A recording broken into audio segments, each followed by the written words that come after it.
ملختو لاب تسلمكي معراف قلته قطر 13 نرخو قال هزله مزيل خيدلنا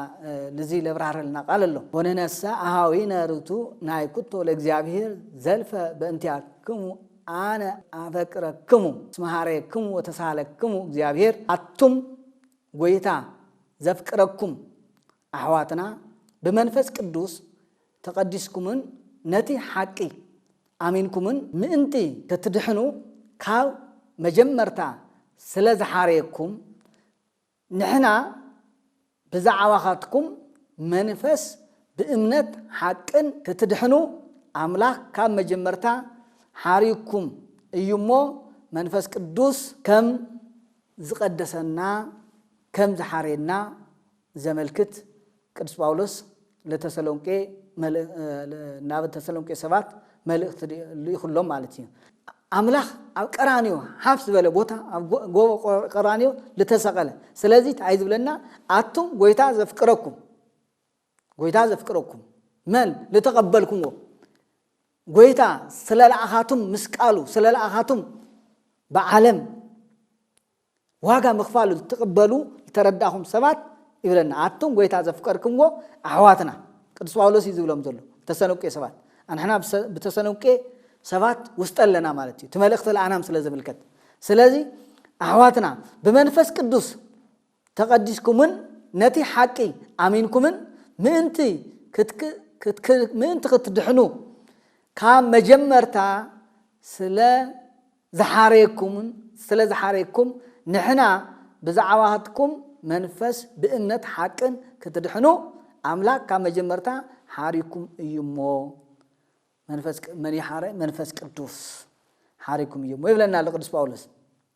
ስለዚህ ወት ሓሪና አይና ወት መሪጽና አይና መምራጽና ግን ንፈልጥና ምሕራይና ንፈልጥ ዲና ህዝበ ክርስቲያን ነስተውዕል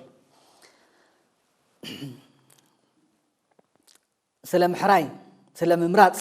هزله لا أريد زعات معرف 31 قطع 13 هنكيدنا أنا أتي زقدسكم እግዚአብሔር مخاني كتفلتو وእግዚአብሔር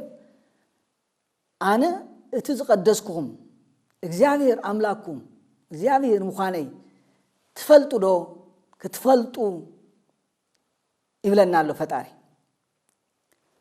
أوزي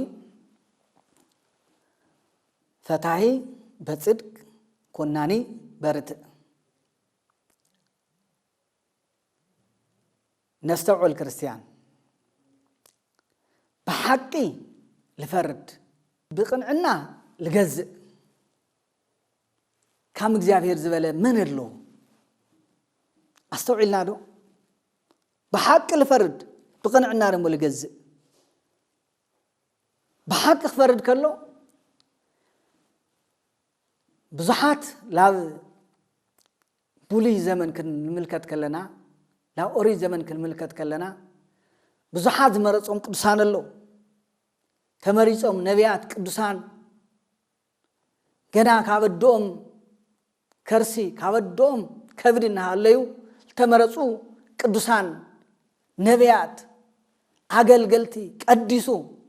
أنا قدوس يموس خاتم لخماي قدوسان كونو يلو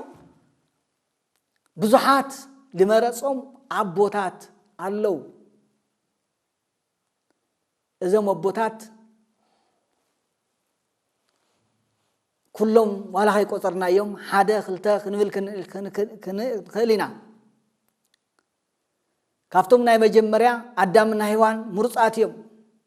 قدسات يوم نيروم أفتاتروم قدسان غيرو فطيرو لابجنت فقر زملو سلام زملآ جنت مدففا زيبلا كل جزية بسمعتك زيافير تنبرلا كل جزية تايك بلع تايك ستي ጭንቀት ዘይብላ كل ጊዜ ደም ዘይፈሰላ ደም መፍሳት ዘይትፈልጥ كل ጊዜ ስብሐተ እግዚአብሔር ናይ መላእክት ምስጋና ቅዱስ ቅዱስ ልስምዓላ ላብገነት ንጽህቲ ቅድስቲ ዝኾነት ቦታ ክብርቲ ዝኾነት ቦታ ፈጢሩ ነእቲዎም ቀዲሱ ባሪኹ برأيو ببعلم مس أمثلو فتيروهم لا جنة تأتيهم زياتهم تمناي مجمرة قدسان زيابهير سبك فتر كله للتحجس اللهم ناي مجمرة فترات سب مفتارو حجز غن اللهم عدامنا هواني كمريت كابتشك أوسيو أدبر بيلو أموشاتشي معاريو ملكع غيرو بعلم سيلو لفترهم سبات أدامي هواني كاو خفتم زولدوم يتحادى قدوس غنى أبيل كاو لاولو تمدقهم بعال هنوس بعال نوح أبراهام إسحاق يعقوب لا أولي خدو مالتي سلازي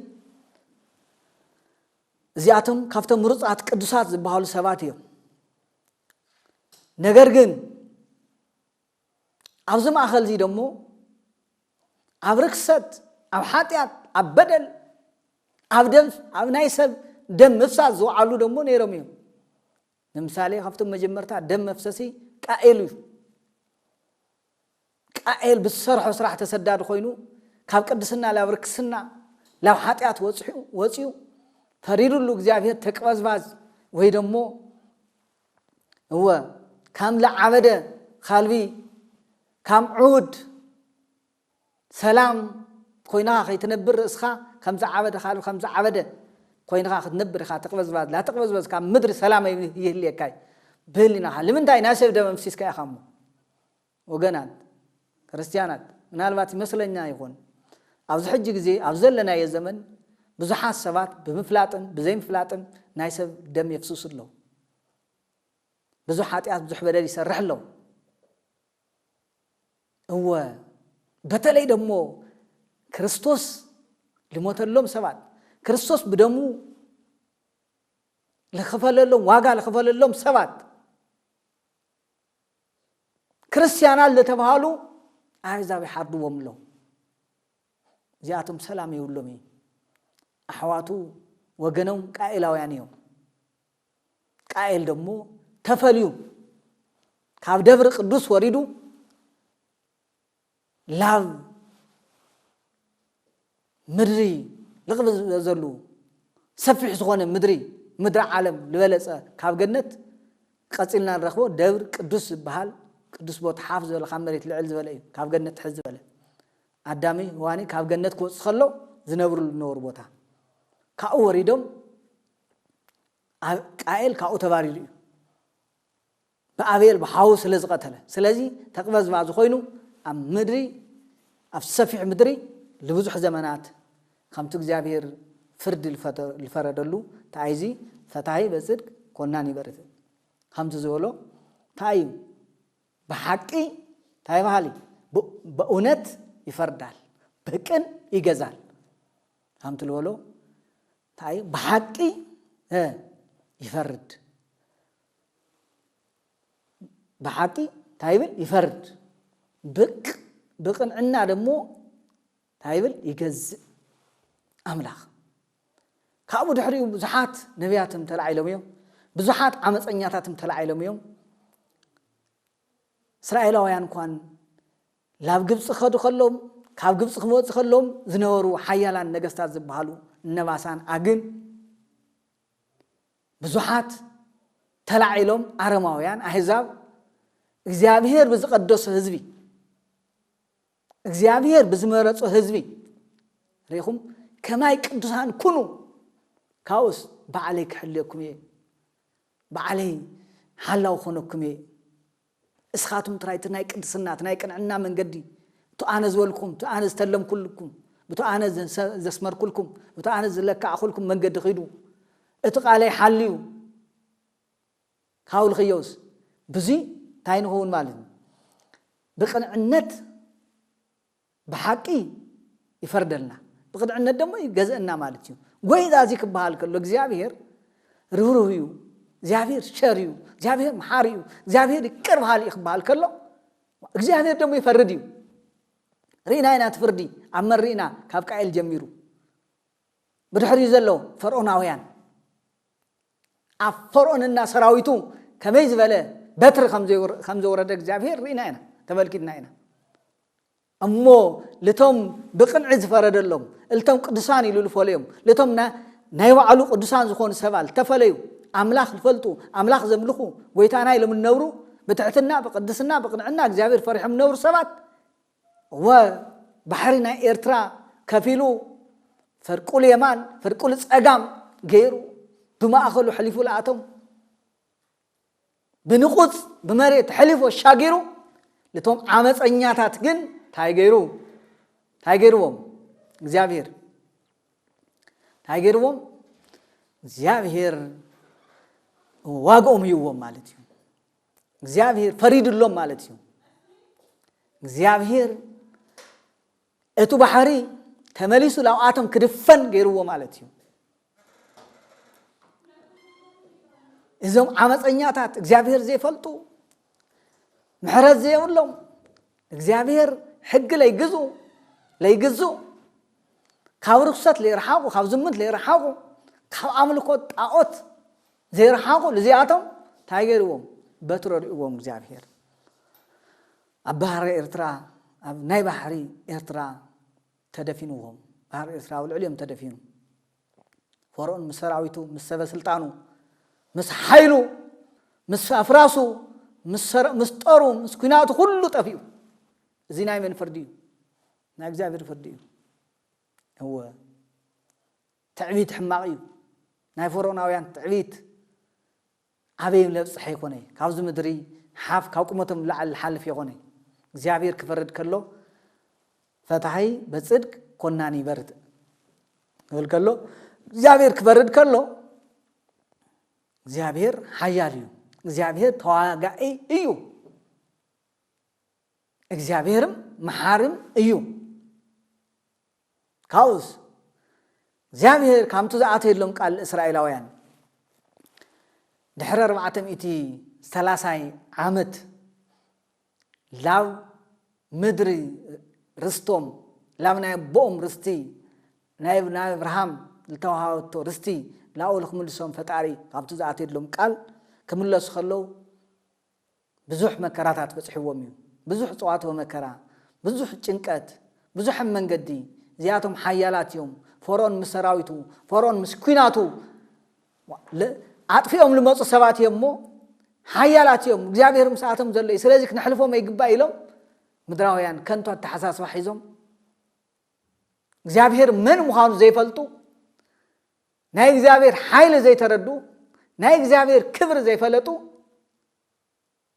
ታይገሩ መንገድ ለሐጸሩ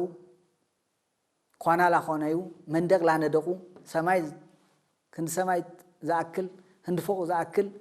ሰብ ዘይሸግሮ ዘይዘሎ ዘይሓልፎ መንደቅ ላነደቁ ኣብ መንገዲ መከራ ይርዎም ነይሩ ኣብ ቅድምት ግን ማን ይዋገአሎም ነይሩ እግዚአብሔር ይዋገአሎም ነይሩ እግዚአብሔር ይሕልፎም ነይሩ ተመከራ ሁሉ ሳቶም ውሕዳትዮም ሳቶም ንሽታያትዮም ካብ መጀመሪያ ጀሚሩ ካብ ባህር ኤርትራ ከሻገሮም ከሎ እግዚአብሔር አምላክ ለቶም ካፍቶም ውስጦም ብናይ እግዚአብሔር እምነት ዘይብሎም ካብ ርክስና ካብ ሓጢያት ካብ በደል ዘይወፁ ሰባት ካብ ማእኸሎም ከዓ ላቀጽዐ ላጽረየ እግዚአብሔር ለቅድሚት ይመርሖም ነይሩ ካብዚ ታሪክ እዚ ሓደ ክንምልከት በልዓም ዝበሃል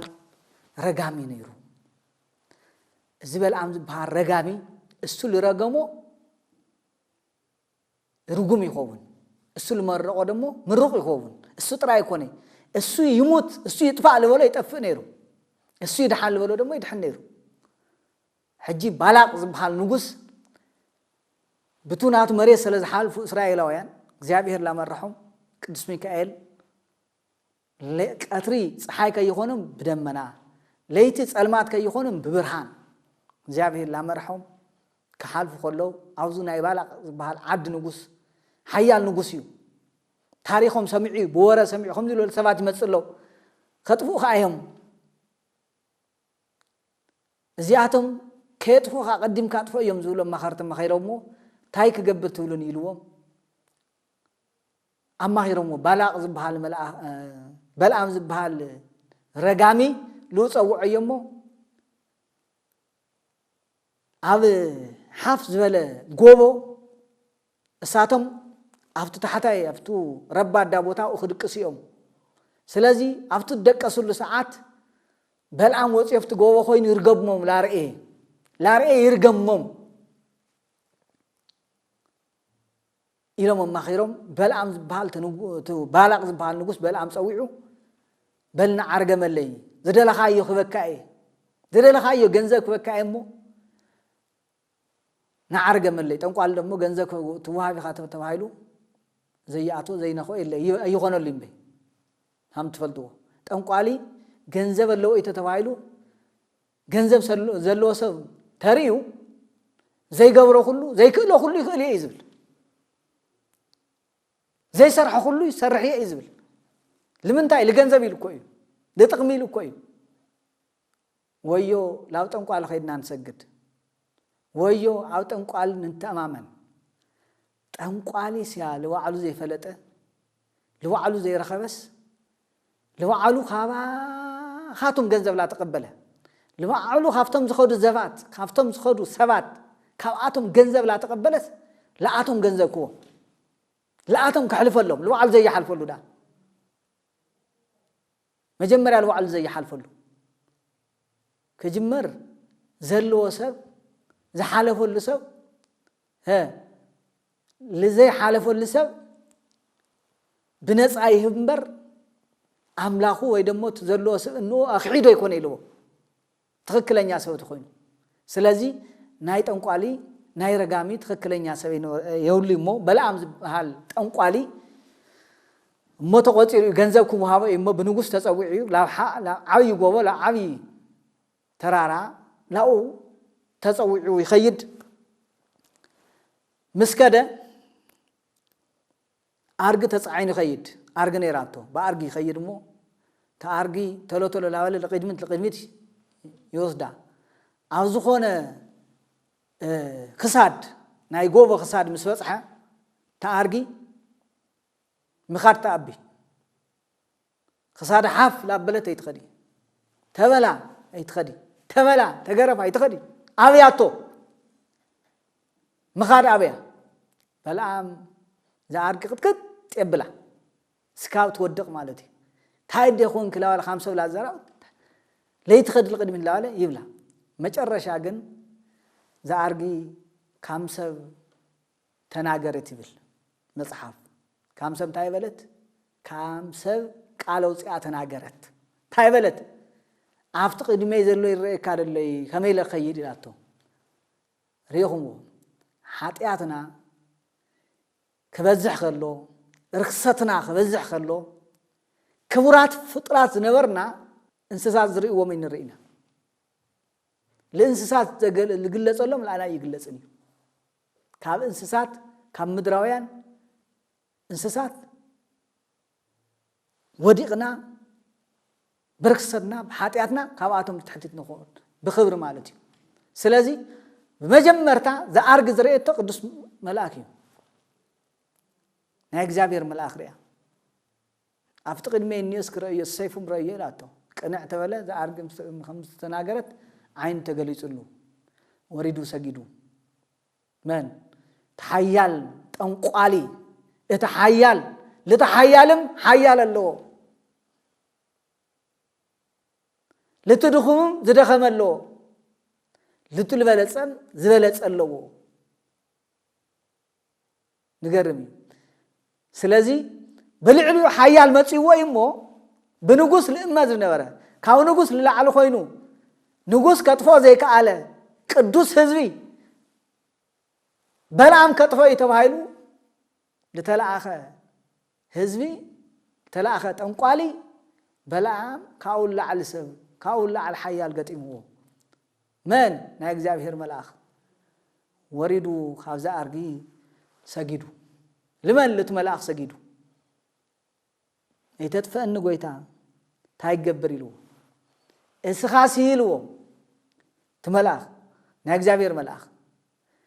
اكزابير زبارخو سخات رقم منيخا اكزابير لقدسو سخات ركس منيخا اكزابير زمرسو اكزابير زشومو سخات ورد منيخا سخات قلل منيخا قويتا يلو تهجدو تاي كجبر نجرن يلو بل منقد كا قصل منقد كا قصل جن تاي جبر لتقدس زخونه حزبي እግዚአብሔር ዝቀደሰ ህዝቢ እግዚአብሔር ዝመረጠ ህዝቢ መሊስካ መላሊስካ ቀድሶ መሊስካ መላሊስካ ሉይ ለፈጠረይ ሉይ ለቀደሰይ ቀድሶ ቀድሶ ማለት ያማል አመስግኖ አወድሶ አድንቆ መርቆ ለአኻል ፈጠረ ቅዱስ እዩ ለአኻል ፈጠረ ክቡር እዩ ለአኻል ፈጠረ ነዓለም ጎይታ እዩ ለአኻል ፈጠረ ሁሉ ፍጥረታት ፈጠረ እዩ ሰማይ መሬትን ፈጠረ እዩ ኢሉ ከመስግን ጀመረ ላፍቱ ጎቦ ወፂዩ ታይልዎ እማ ተንጉስ አውጽጉዒኒ ታይልዎ በላም ታይዳ ሆንካ ተቀይርካ አነኮ ኸም ወለለ ይወልኩ አይልዎ እማ እሞ እዚሲ እግዚአብሔር መረጾ እግዚአብሔር ዘኽበሮ እግዚአብሔር ዝቀደሰ ህዝቢ من كرغمو انم تجديده ايه انم حيال يزول نيره كابايل بلص حيال رخيبه እዚ ህዝብ እዚ ናይ እግዚአብሔር ቅዱስ ህዝብ እዩ እዚ ህዝብ እዚ ዝመርሖ ዘሎ እግዚአብሔር እዩ እዚ ህዝብ እዚ ዝዋገአሉ ዘሎ እግዚአብሔር እዩ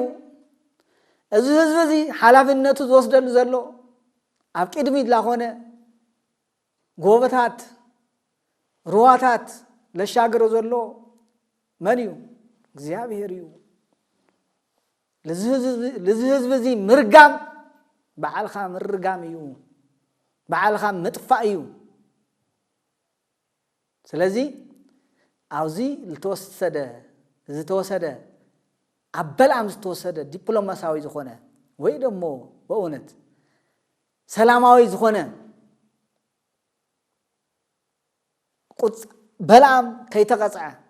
بلام كامتم كالو كامل فورن كي طفى جن اتو حيال بحال تنقالي السل رغمو لرغم السل طفا لولو لطف السل نبر لولو نبر نبرم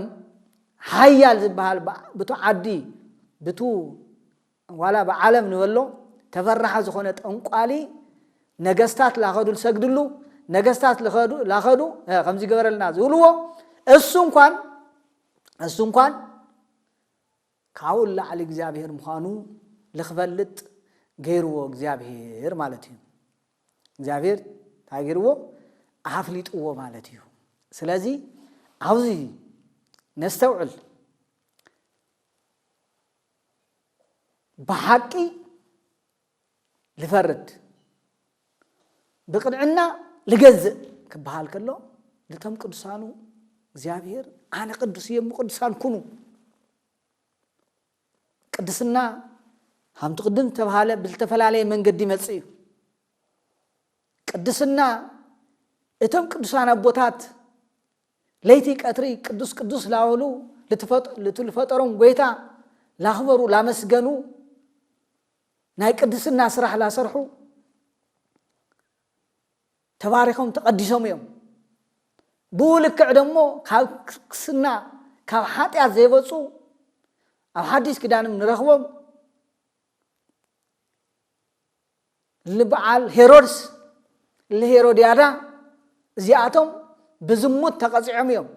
ለግዚኡ ተሓጉሶም እዮም ለግዚኡ